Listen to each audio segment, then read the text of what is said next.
puis il y a des choses qui vont se révéler aussi au fur et à mesure. Ouais. Parce qu'on va accueillir une couche et on va révéler un autre truc et on va faire « Wow !» D'accord. Alors soit on fait « Ouf !» soit on fait « Ah ouais, cool !» Voilà. Bon, au départ, c'est souvent « On apprend à l'aimer quand même. Oui. Des choses comme ça. Bien sûr. Ouais, tu fais la grimace quand même au début. Mais au départ, on fait un peu la grimace. Oh là Hein. là, mais c'est vrai. Parce que quand on se regarde vraiment en face. Mais quelque part après, on arrive à. Ouais. Ah ouais, il faut que c'est pas j'accueille possible. ça. Ah non. Non, mais bon. Non, c'est pas possible. Donc là, on accueille la partie de nous qui n'a pas du tout envie d'accueillir. Interpréter, en fait, ça apprend à s'aimer en fait. Ça apprend à s'aimer. À s'aimer et puis à accepter tel qu'on a été depuis. Voilà, tel qu'on est. À s'aimer Et en la transparence. merde. La merde, alors, s'aimer Mais la non, merde. parce que voilà, quelque part. Ouais. Et à s'aimer en transparence. Voilà, c'est ça. À aimer la vie qu'on a pu avoir depuis, même si ça n'a pas été beau. Oui, voilà. Du coup, c'est quelque ça, chose, c'est un chemin parce qu'il y a d'amour.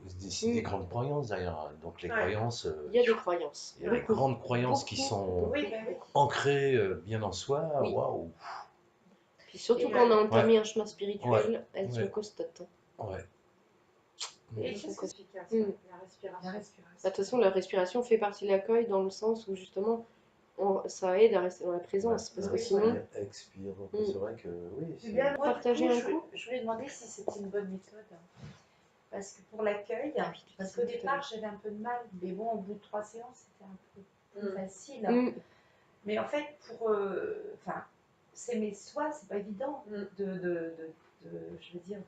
Carrément pas. Carrément pas, voilà. Moi, c'est ce qui était Ça, on peut le dire. Ouais, on est bien alors en fait, je me suis dit, pour réussir l'accueil comme ça, je m'imagine en face de moi. Parce que je me souviens de la petite photo, le miroir, et la personne qui tient l'image. la personne en face. Sur Facebook.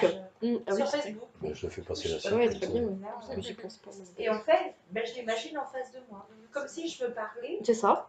Sans me regarder dans le miroir, parce que je me connais. D'accord. Après, et en fait, oui, c'est bien de faire ça. Et je me dis tout le temps, je parle Patricia. Je me dis, voilà, tu, parce qu'au départ, j'avais du mal. Je parlais je, mais non, c'est tu. Oui, il y en a beaucoup qui ont du mal avec ça. Je dis je dis tu, comme ça. Oui, oh là là. Oui, c'est sûr. Mais c'est vrai que le tu parce qu'on est en dualité, permet justement cette distance aussi dans l'accueil. Parce que pour accueillir, il faut prendre une distance. Oui, on ne peut pas s'il n'y a pas une distance. Donc le tu permet justement de prendre cette micro-distance, même si on sait que c'est nous, bien sûr, mais ça permet de nous accueillir. Disons tu, voilà, on se parle à soi-même, mais le tu vraiment permet ça. Voilà, donc du coup j'y arrive beaucoup mieux. Super.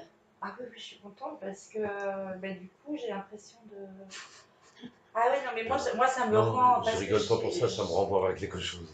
Ah oui, voilà, non mais moi, je veux dire, j'ai tellement été mal, tellement de choses qui étaient dures dans le passé, comme... Oui, c'est normal, mais j'ai beaucoup à accueillir quand même. Et j'ai l'impression, énormément, donc, mais en fait je suis confiante, je suis contente. Ça, la confiance s'est installée là, ça y est. C'est pas pour lui faire plaisir, mais c'est vraiment grâce à...